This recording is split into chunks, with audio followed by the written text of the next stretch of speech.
Hey, how's it going, network team? It's Brandon from the 70 Group, and we have a distinct pleasure to bring on Aubrey McDade Jr. to our service to CEO, Marine Corps veteran, Navy Cross recipient, and CEO of Valor Government Solutions. Welcome, Aubrey.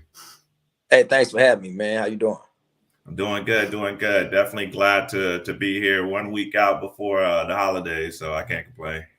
Oh, yes, sir. Me too. Yeah, so Yeah. we do these bad boys for our network team to be able to speak to those who have served and they're out there in the wild civilian sector now, thriving and succeeding. So we definitely want to drop some nuggets out here today for our network team and be able to communicate some things that they could probably pull in their toolkit. But I would like to start off with you and just ask you, so why did you join the service? Man, to be honest, I joined the service because I didn't have a plan. I found myself going nowhere fast, making decisions based on my conditions and not really having a goal for myself. So I guess to be completely transparent and keep it honest, man, it's just God's plan. I was, doing my thing at that time, and my best friend went to the Air Force. And before he went to the Air Force, he kind of asked me, like, hey, Black, what you gonna do with your life? His childhood nickname. And it was my birthday when he asked me this. I'm like, man, we about to go get a fit, get on these chicks. What are you talking about? You know what I'm saying? And he like, nah, man, like, I know you in the street, you doing your thing. He said, man, but eventually something bad is gonna happen if we don't, make a change and, work for our life. Kelton Nelson, he's in the Air Force. He actually just retired.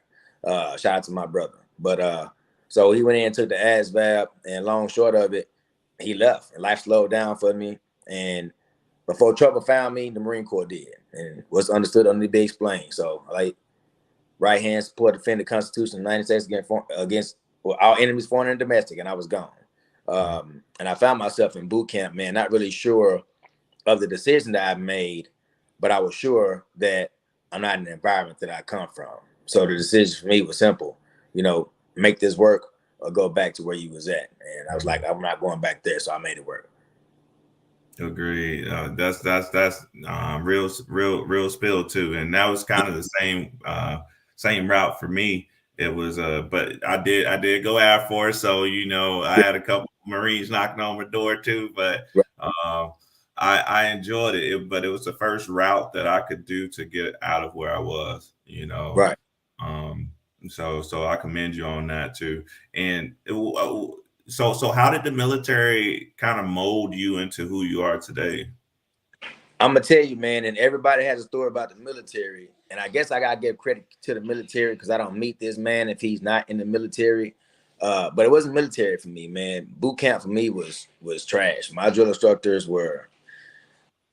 I won't disrespect the E-Glove and ankle, but my drill instructors wasn't that for me. So when I got to Bravo Company 1-8, I met this Hispanic guy from Detroit, Michigan, Anthony Romero, and the conversation he had with me was, "Hey man, they ain't stop making hoods, they made yours. What's up? We're gonna train. If you allow yourself to be open to it, I can train you and make you a great machine gunner." After I get off my mindset, off my street stuff, want to fight about everything. Two of my brothers died in a car accident in 2000, and this man was an E3. You know what that is? They don't make a lot of money. I don't know how he did it. Maybe he took a donation or whatever, but he brought the bad news to me. He put his arm around me. He sent me home on leave. And the transformation for me was when I came back here on leave, I actually went UA. I wasn't going back. In my mind, I was like, man, I'm my brother's keeper through and through. I've always been that way. And if I'd have been there, this probably wouldn't have happened. But a conversation that transformed me, at least my mindset in a way for me to go back and do what it is that I had to do. My first sergeant called me. He said, man, I understand what you're going through. He said, I'm going to ask you 3 questions. You ain't got to answer them. But once you answer them, I'm pretty sure you're going to do the right thing. I'm going to go ahead and extend your leave for 2 weeks. But the questions were, if you were there, would you have been in the vehicle with them? Is there anything you do to bring them back? And would your brothers want you to mess up the life that you started for yourself? And I answer those questions honestly, man. I was on a plane probably in the next 2 days, and I went back to my unit. And what was the most impactful for me was, regardless of the Marine that I was, and I wasn't a bad Marine, but I still was kind of a knucklehead, and I'm gonna fight. You know, when I got back, he made sure nobody said anything to me. Like you know how it is in the military. If you're not squared away, if you don't have bearing, if you're doing something that's unbecoming, everybody's gonna make a big deal out of it. Oh, he's a dirtbag. He doesn't deserve this, whatever the case may be. I didn't experience none of that, man. And I lowered my guard, and I became like that little dog by the big dog. Like, what we got next? What we got next? What we got next? And he trained me, man. I just really think the foundation and the contents of my character. He won't ever take credit for this, but I'm gonna give a lot of it to him. And then the next one was Nicholas Pascuzzi, this Italian guy, big attitude, didn't care about nothing but his Marines, and he set an example for me as to if your Marine is deserving, then you put it all on the line for him. Even if it means you're gonna get in trouble. And those two men laid the foundation for me as the man, the Marine, and even the father that I wanted to be. And there's thousands of Marines in the Marine Corps now that know about these two gentlemen, but Anthony Romero is that guy for me. That was my transformation. It wasn't boot camp. It was those two guys. Yeah, I think that's amazing. It really is, and it kind of shows the testament of like the people who are put inside of your life.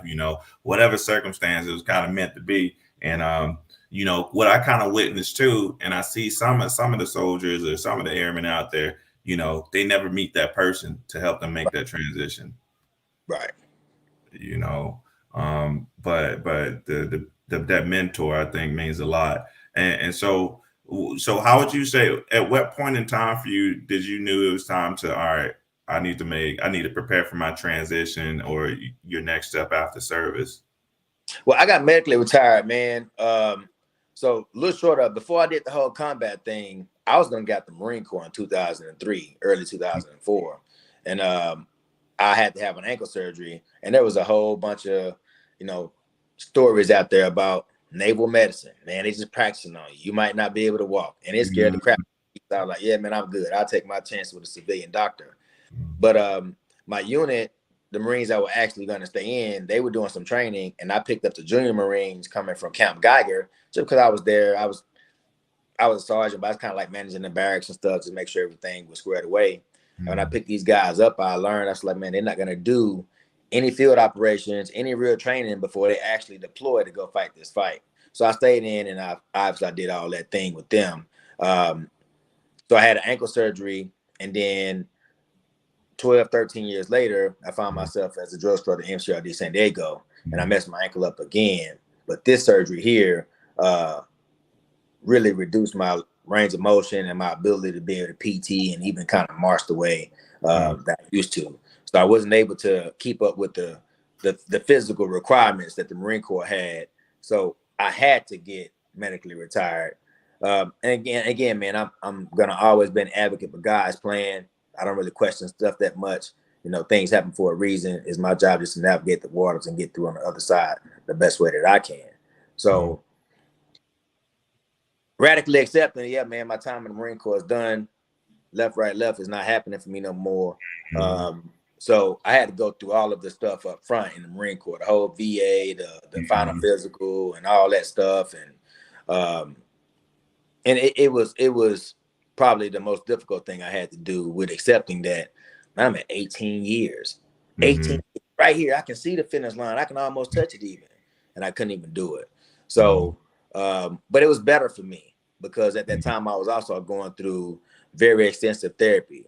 I did a 9-week inpatient program at Oasis at Point Loma out in San Diego, and then immediately after that, went into 3 days a week 3 days a week group therapy, twice a month individual therapy with my counselor, Dr. God, and I went to the alcohol groups. I wasn't an alcoholic, but I learned that alcoholism runs parallel with PTSD. So it was probably good that I got out. I'm not gonna say probably. It was good that I got out the way that I did. I needed to take that time for myself, and I had to create a version of myself that I could look in the mirror and be okay with. Bro, I remember who I was before June 22nd, 2004, before we left. I remember who I was. I remember my attitude, my energy, my mannerisms, my mindset, my attitude. I remember all this stuff. And yeah, physically I came back, but mentally I didn't come back. So when I came back in 2005, all the way until, you know, I got to the point where I like, man, I better get some help before I really do hurt myself. I had to build a version of myself that I could recognize, that my kids could accept and my wife could be okay with.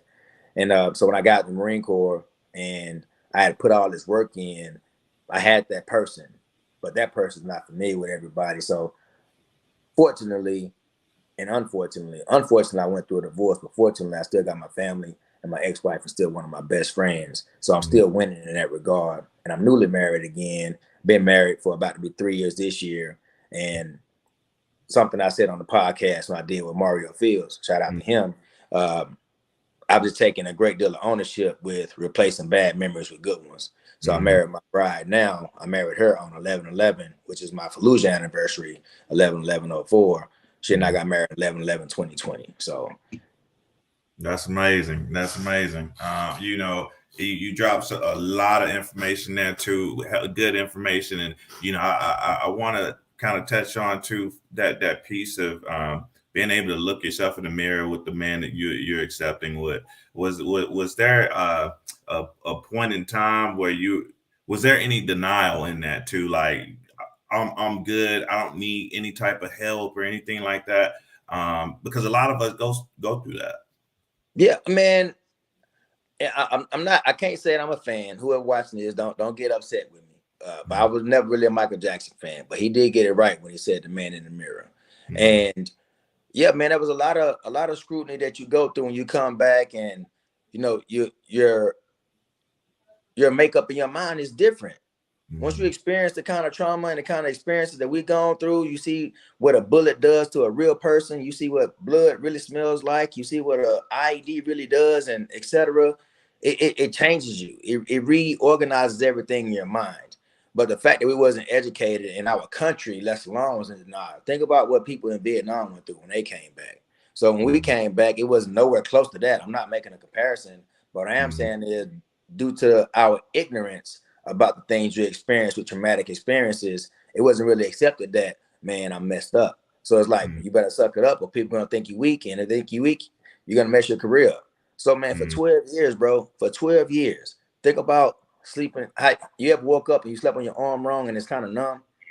Think about your entire body feeling that way. You know, think about going days with 2 to maybe 4 hours of sleep. Some days you might get 2 days you're going to be awake, and then you're still only going to get 2 to 4 hours of sleep, and your mind can't rest. Or think about this 4th of July holiday that's coming up, and you go to a firework event, but you leave and the firework event is still in your mind, and you can't turn it down. So yeah, I got to the point to where it was like, I'm battling with, I know there's something wrong with me, but the people outside of me is not accepting that, and I need help from them. And I'm a man, and I've been through some stuff. So, you know, let me knuckle up and see what I can fight through. But after a while, you get to the point where you're losing that fight internally, because they winning from the inside. Well, it's winning from the inside out. And I got to the point where it was like, man, I know I'm going to hurt myself because I can't turn it off. You know, you can only stay so busy. I can only yell at recruits for so many hours out of the day, you know, and eventually that's going to wear off and it's not sustainable. So, yeah, but we all went through it. You know, some of us even have to get aside and be like, hey, man, I know they're talking about whatever we got going on in real, man, but I'm jacked up. You know, obviously using our language, but yeah, I'm jacked up. And yeah, man, me too. We just got to work through it. So, yeah. Yeah, I think that's is so key, you know, and then the big part about that, which you spoke on too, is, you know, the people around you and your network. When you transition out of service, how important was your network, as in like the people around you? Was that something that was important to you as you were going through transitioning, looking for work, or also to seeking out those that help too? Yeah, I'm gonna tell you, you know, the same thing, the same way you survive in combat. You make sure you got your main element in place. Make sure everybody's trained. Make sure they understand the assignment. Make sure you got your supporting element ready. You know, make sure you got a quick reaction force just in case the people that you always depend on it. I did all that stuff. I put that stuff in place for myself. And But I won't lie to you. I won't lie to you. When I got out, I had those key people in place. Probably the one that was in place for majority of my stuff was Marcus Williams. He's still in the Marine Corps serving right now as well. And every now and again, I had a good. I had him. I had him. I had Marion McClary. I had Eric Thompson. And my wife at that time, and my baby sister. So these are people that when I felt like things was unraveling and it was unfolding in my mind, I can call them and probably get back on track. But I isolated a lot, man. I isolated simply because I had an opportunity in the Marine Corps to put in some really good work to rip the Band-Aids off so I can heal the right way and learn how to process information and radically accept a whole bunch of stuff. So I'd already had a foundation for healing built for myself. So when I got out, I took a time for myself, like a whole year, actually almost to the date, for myself. No jobs, no friends. Let me focus on my family and my marriage and see where I'm at. And in my home, man, like everybody was living their life. I felt like I was inside of this glass prison, screaming to the top of my lungs. Nobody could hear me. And finally, when it got to the point where it was like, yeah, I think my wife is just numb to this. She had been dealing with the PTSD episodes for 12, 13 years. And, it kind of put a wedge in between us. So my support system was very, very critical. But I also isolated myself to work on the things I felt like I needed to work on. I felt bad about it for a while, but then when I thought about it, I was like, man, I wouldn't have been good to nobody if I didn't do that. So exactly, and that's something that I kind of go by. I can't help anybody else to take care of nobody else until we take care of ourselves. Right. I'm learning how to do that, man, because I've been taking care of people my entire life. Since I was 6 years old, I've been a parent. Coming up as a big brother, I was a big brother. I was a dad. I was a provider. I was the protector. I was a whole bunch of stuff that's forced on me. So childhood, I don't really understand what that is. I mean, I go to the street and play some basketball, but I'm probably doing that to try to get by $4 or $5 so I can buy some noodles. So, yeah. Okay. So hey, you telling me you still got it out there? I'm gonna have to come shoot around with you. Yeah, I do a little bit, man. I only got a few degrees of motion in my right, but I can still push off that left, and the little jump shot stay a little wet, so we good. Okay. Yeah. Who'd you go for? Was it Nuggets or Heat? Oh, I went for Nuggets. I wanted Heat to win. I wanted the Heat to win, but I went for the Nuggets. I was going for Lakers. That's my favorite team. Yeah, respect to the Kobe, but yeah. Okay, yeah, I love me some Jimmy Butler now. He kind of won me over. He got that dog in him. Yeah. But so how did you how did Valor Government Solutions happen? Walk me through that process. I wish that I had something tangible to give everybody, but I will tell you what has served me well in my life is when I was coming up, I was told a closed mouth don't get fed. And being a person of good character and carrying yourself the right way, you can't say the wrong thing to the right person. So me and my partner Ryan Heist, we were talking, and he was just kind of educating me on some stuff. He like, bro, you might be able to get something like that started. He said, with all the stuff you got going on, man, it won't be hard. So kind of just went through it a little bit at a time, did the whole LLC thing. He taught me about NAICS codes and all that stuff, and he really just helped me a lot. And as you seen, you and I met on LinkedIn. He told me, he said, man, you got a lot of people on LinkedIn that love you.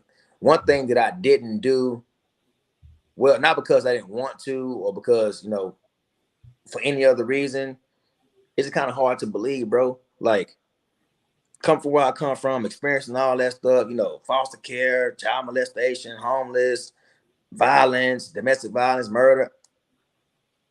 1, 2, 3, all the whole gambit, experiencing all that stuff. Then go to the Marine Corps, experience all that stuff, and have people talking about you, about me. It was hard for me to believe. So my wife now, she's like, sit down, go on LinkedIn, go on Facebook, and look what everybody is saying about you. You gotta believe it, because it's you, it's your name, it's your picture. and they're talking about all the stuff you did. And I had to take that in, bro. And Mm, I won't say it was the hardest. I don't even know how to describe it, man. It was just a lot. You know what I'm saying? It mm, was a lot. So battling with your pride and who it is you feel like you're supposed to be versus who you are, I had to put all that mm, stuff aside. And he said, man, mm, let the people that love you, let them help you. So mm, I made my little video. I made my post. He was the first one. He said, man, I love you, bro. I want to help you. All right, mm, cool. And it's one of those things. It's like once you always used to being there for somebody, you mm, kind of you you put obstacles in the way because you make it hard for other people to be there for you because you feel like that's my responsibility.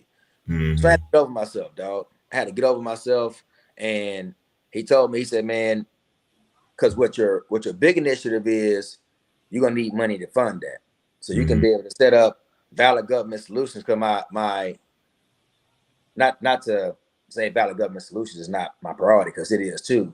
But I really am still trying to figure out a way to live in what I believe my purpose is. So we're starting a nonprofit. The nonprofit's already started. You got to build the website and all that stuff. Just taking a little bit at a time.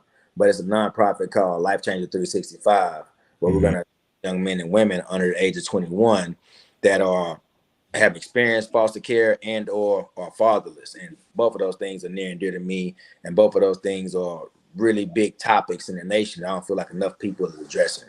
So there was nothing I really did except for I was grounded in my faith. I allowed myself to get out of my own way, and I had the conversations with people who was open to having conversations with me, and I was open to taking guidance and instruction from these people, and the rest of it I put the work in. So yeah, I'm the CEO, but everybody else is coaching me. mm. And that's honest though, and a couple of things I wanted to tap in on with that. I think it's crazy that being genuine is so unique, right? Because everybody's out here trying to be somebody else. When you just be who you are, people appreciate that because it's so unique. Because everybody's trying to be somebody else, Right, right? right. Um, and, Yeah, and that's I took that out of that, and so I think that's a part of that is who you are is because you're being who you are. People kind of gravitate to that. yeah. My big mom used to tell me, so you mean to tell me that God Almighty made a mistake with you? You gonna go out here and change something about you because he got it wrong? No, no, Mm, big mama, I'm not saying that. What baby, tell me what you're saying. If you can't talk about it, you shouldn't be doing it. And I could never talk about it, so I never did it. You know what I'm saying? So I always took that with me. And it's like, yeah, I understand that I come from where I come from, but you're not defined by your condition. You're defined by your choices. And I choose mm, to be a good person. I choose to be that person that people can depend on. I choose to be my brother's keeper. And in doing that, I work too hard to be me to try to be somebody else. mm, And if you don't like what it is and I'm putting down, then it's enough space in the world for us to find our ends of the corner. We ain't got to be in the same space. I'm gonna mm, go to the people that celebrate me, not to the people that's trying to push me away. And for the most part, just being that way in my life, I don't mean no disrespect by it, but you're gonna get with me. And that since I choose to be a good person, then whatever you get with me is gonna impact your life. And at the very least, I'm not gonna take nothing away from you. That's just who I choose to be. Agreed, 100%. Well, Aubrey, I got one last question for you. And I appreciate the time that you spent on here with me. Can you share any tips or advice that you have for our veterans out here? Last words who are seeking to be entrepreneurs out there in the future. The best thing that I can tell anybody is radical acceptance. And what I want you to understand about radical acceptance is I got this from the alcohol group. It's the same thing to serenity prayer. You know, God grant me the serenity to accept things I can't change, courage things change that I can, and the wisdom to know the difference. Understanding that means you're gonna have to go through some stuff. Every day you wake up, you gotta go through some stuff. So there's no reason to get beside yourself because you're going through some stuff that you already know you're gonna go through anyway. But the reason why it makes sense is because I'm going through this stuff for a reason. So once I Mm, identify a reason that makes it worth it, then going through the stuff is easy or easier, should I say. And then, you know, after that, once I understand that, it doesn't matter. When I put my feet on the ground, there's some stuff gonna happen today. At least I understand that. That means I'm ready for it. And then when I understand what my goal is, I have to understand that I got to have a belief. My belief has to be attached to my faith. You know, because it's not about how to, it's about who can. There's somebody that God's gonna put in your life that's gonna help you do the things you need to do to become who you need to become and get to where you need to get to. So a good friend of mine, Antoine Stewart, the one that I'm doing the Life Changer 365 with, he gave me 3 B's: believe, behave, become. And they're interchangeable. But at the end of the day, there's nothing that we're gonna do in our life that you don't have to have a belief. You don't have to establish a behavior, because if you establish the belief and the behavior, eventually you're gonna become what it is you're trying to become. And that works on both sides, good stuff and bad stuff. Either way, you got the belief in the behavior, eventually you're going to become it. And then lastly, and most importantly for me, it's the hardest for everybody, you have to control what you can control. You have to control what you can control. I can't get mad because I presented somebody with a good idea and they didn't think it was a good idea. Get mad for what? I can control, okay, well, maybe I presented it to him at the wrong time. Or maybe he wasn't the right person. But I can control how many people I present it to. I can control where I go. I can't control how somebody else responds to me. I can't control how the world responds to how I decide to present myself or present my product or whatever it is. I can only control my actions, efforts, and all that stuff. We get twisted in what it is we're doing because we try to control things we can't control. If you focus on controlling the things you can't control, because you can control your effort, you control your character, you control how you pray, all the things you can control. If we do those 3 things, accept that stuff's gonna happen, believe, behave, become, control what I can control, and the things I can't control don't have no emotion tied to it, we're gonna win. I love it. I love it. Aubrey, I appreciate you so much. You gave us a lot of information. I know our network team out there has received it. Again, thank you. My man, thank you, bro. Thanks for having me. All right, no worries, no worries. All right, network team, we'll see you guys next time on Our Service to CEO. Peace.